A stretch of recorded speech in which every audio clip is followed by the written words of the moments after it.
To my new tutorial videos about Linux administration tasks. I'm going to cover the most popular routine tasks Linux administrator is doing slowly. So this is my first video, and we're going to start with systemd, that is going to manage the services. It's actually the service manager. It's going to restart services. You can manage your services with this command. And we're going to have a quick look. I'm not going to explain like a lot in depth. I don't want you to get tired of stuff. We're gonna have some action, and if you want to have a deeper understanding, of course, at the same time you can research about the commands and how they work. I'm just going to give basic explanation. So the main command about it is systemctl. So for start, let's say that we want to check if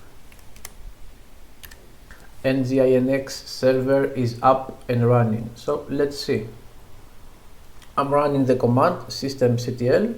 That's the main command to manage the services in most modern Linux distributions. We can see that it's active and running. Right now I'm going to press Q to exit nginx, and now let's say that we want to restart the service because it doesn't work as it should.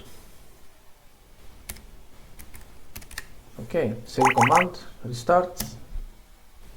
It's going to ask for a password if you don't put the sudo before it. So it's now done. We can check again the status. Okay, good. I'm pressing again the Q, and now we can also stop it.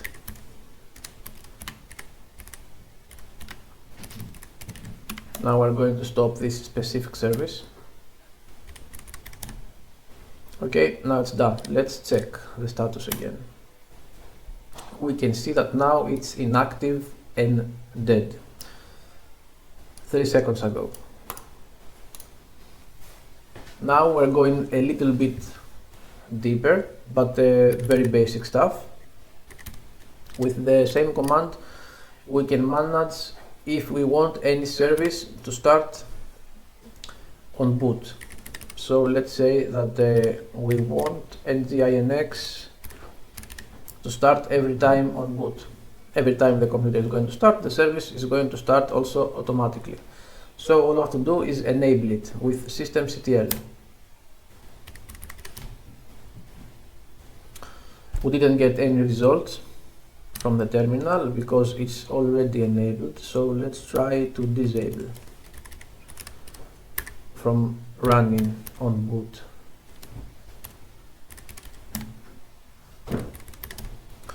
Okay, now we got the message that it's removed. Let's try to enable again. Okay, now that we see that we got a different response because it wasn't enabled. It just made the change. That's some very basic stuff. You need to know about the systemctl and how it works. And the next thing we're going to check is journalctl also. Let's say that we want to see the log of nginx or any other service, whatever. Okay, that's the log. The log is quite big because I did start and stopped many times. You can see here, start, stopped, etc. Everything is recorded to the log. So I'm gonna press Q to get out of here. And let's say that we want the live log. So while the server is running, we want to check live without having to give the command all the time.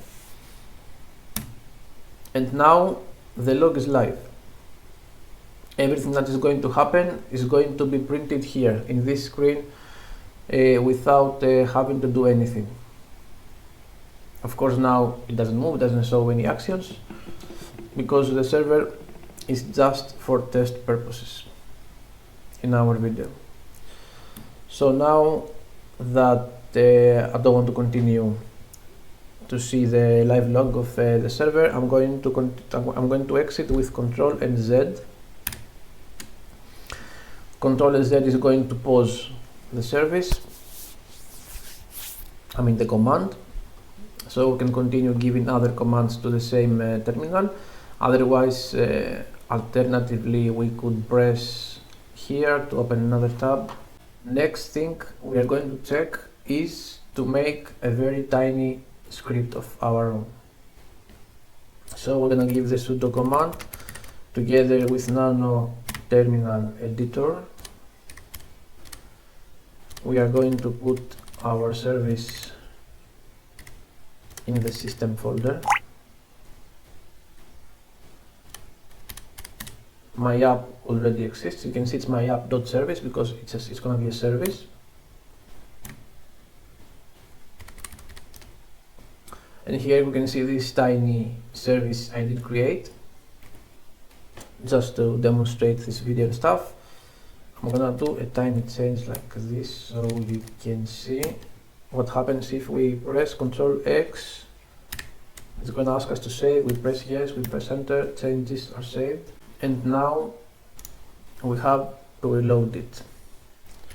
So we go for systemctl daemon.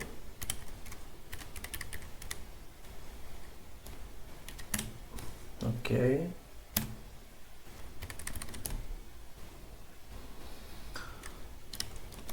And we continue with reload.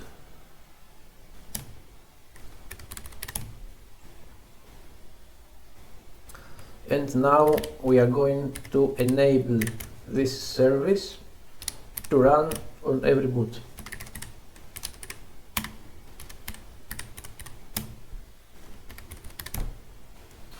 There is no return, nothing to return here because it's already enabled. So let's try to disable. So we can see the output of the terminal. Okay, here you can see it's removed. Let's try to enable again this tiny service. And it's now done. Let's go back to the service. Can you see here that we did put restart always?